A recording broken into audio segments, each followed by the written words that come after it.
आज दिल्ली जाने के लिए एक और ट्रेन होगा, इसके बाद फिर 2 और ट्रेन।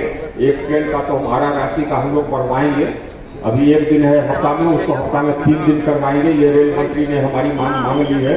स्पोर्ट्स कॉम्प्लेक्स, तो स्पोर्ट्स कॉम्प्लेक्स भी हम बनाएंगे, ईश्वर की कृपा रही और ईश्वर का आशीर्वाद रहा तो आरा में एक स्पोर्ट्स कॉम्प्लेक्स भी हम लोग बनाएंगे, बढ़िया स्पोर्ट्स कॉम्प्लेक्स बनाएंगे। तो मैं दिन में गया था धनुपुरा, जहाँ पर कि स्पोर्ट्स कॉम्प्लेक्स बनाने की हम लोग की ख्वाहिश है, जमीन मैंने देख लिया है।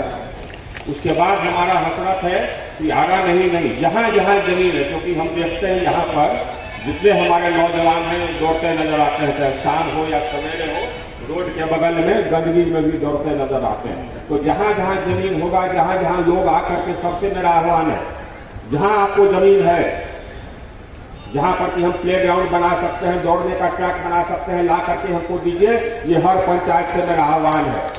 आप कहिए कि हाँ ये जमीन है, यहाँ पर हमको ट्रैक बना दीजिए, यहाँ पर हमको प्ले ग्राउंड बना दीजिए, वो मैं बना दूंगा। अगले 1 महीना के अंदर ये सबको लिख करके भेज दीजिए। प्रेम रंजन जी हमारे पार्टी के जिलाध्यक्ष। एक चीज और हमको अब नजर आया इधर आते हैं, ये है ये रोड, इसका कोई विकल्प निकालना होगा ताकि ये जो बड़े बड़े ट्रक्स हैं इधर से, अब ये आबादी हो गई है, अब इसके सामने से बड़े बड़े ट्रक्स गुजरेंगे तो बड़ी परेशानी है, ये तो मैं देख रहा हूँ। तो हम देखते हैं कि क्या इसका विकल्प निकल सकता है, इसके बारे में भी जो सुझाव देना होगा वो दे दीजिएगा। उसके बाद फिर मैंने जो जल संसाधन विभाग के पदाधिकारी हैं उनके साथ और पथ निर्माण विभाग के पदाधिकारियों के साथ बैठक की, जो हमारी और योजनाएं हैं उसके संबंध में, नहर की योजना के संबंध में, धरहरा पुल से लेकर के ये जो नहर रेलवे लाइन तक नहर का सौंदर्यीकरण करना है उसका, और जो हमको रोड बनना है कायम नगर से लेकर के 0 माइल तक, इसका जो हमारा बाईपास बनना है उसका, ये सब की अभी हमने चर्चा कर लिया। तो हमारा बाईपास ही बनेगा, ये नहर का सौंदर्यीकरण तो स्वीकृत हो गया है और ये कायम नगर से 0 माइल भी बनेगा।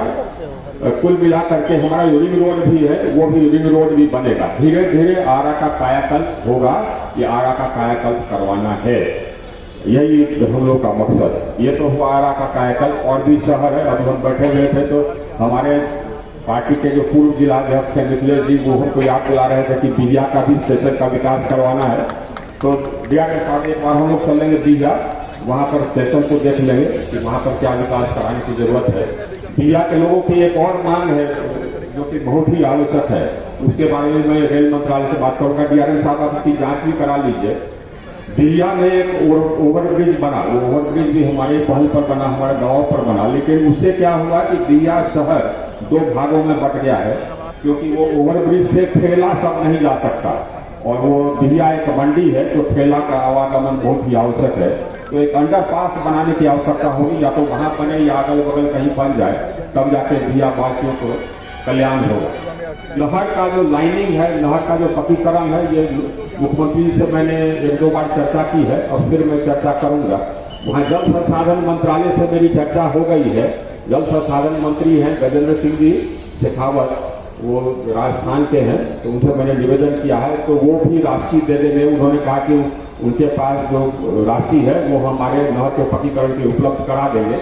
यहाँ से प्रस्ताव हम भेजवाएंगे तो वहाँ से हमको जल संसाधन मंत्रालय से भी राशि मिल जाएगा। तो हमारा जो नहर का पक्कीकरण का सपना था, ये सब सपना ही था। जब हम आए थे यहाँ तो हमने सपने देखना, इस शहर के लिए, इस जिला के लिए हमने सपने देखना प्रारंभ किया कि मेडिकल कॉलेज हो जाए, इंजीनियरिंग कॉलेज हो जाए, ये यहाँ से ट्रेनें खुले। तो अब ईश्वर कृपा रही है कि धीरे धीरे हमारे सभी सपने वो साकार कर देगा। जितने हमारे पथ हैं वो सब 4 लेन हो ही रहे हैं, रिंग रोड बढ़ ही रहा है। ये धरहरा पुल से लेकर के चंदवा तक भी बांध पर रोड बनेगा ही, उसका भी हमने बात कर लिया है। 44 करोड़ लग रहा है, उसको भी हम लोग बनवाएंगे। आज यहाँ जो ओवरब्रिज बना है वहाँ से नहर हो करके आरा सहार में भी मिलाने का योजना हमने कहा है बनाने के लिए। कुल मिलाकर के हमारी विकास की जो यात्रा है वो जारी रहेगी। इसके अतिरिक्त अब उसके बाद फिर हम लोग निकलेंगे गाँव की ओर। आज वो भी हम लोग चर्चा कर रहे थे। अब हम गाँव भ्रमण करेंगे। बहुत सारे गाँव में हमने योजना दिया, उसकी हमने समीक्षा की। बहुत सारे हमारी योजना पूर्ण हो गए, कुछ योजनाएं अपूर्ण हैं गाँव में। जो अपूर्ण है उसको पूर्ण करावेंगे। जो गाँव जो छूट गया है उसको भी हम घूम करके हम योजना देंगे। जो बड़ी गांव में एक योजना दिया है, हम उस गांव में दूसरी योजना भी हम देंगे। और हर छोटे गांव में हम एक योजना देंगे बिना भेदभाव का योजना। ये हर गांव को योजना देंगे, जैसे कि पहली बार दिया था, इस बार फिर हम हर गांव को योजना देंगे। तो हमारा ग्रामीण विकास का भी काम हमारा तेजी से चलेगा। यही हमारी भावना रही, यही हमारी इच्छा रही कि इतना काम कर दें जितना पहले कभी कोई नहीं किया था, हमारे बाद भी कोई कर नहीं पाएगा। यही हमारी है, बिल्कुल यही हमारा सोच है। न भूतो न भविष्य थी, न पूर्व में कभी हुआ, न आगे कभी होगा। ऐसा ही कर करके इतना ही बड़ा लकीर खींच करके जाना है।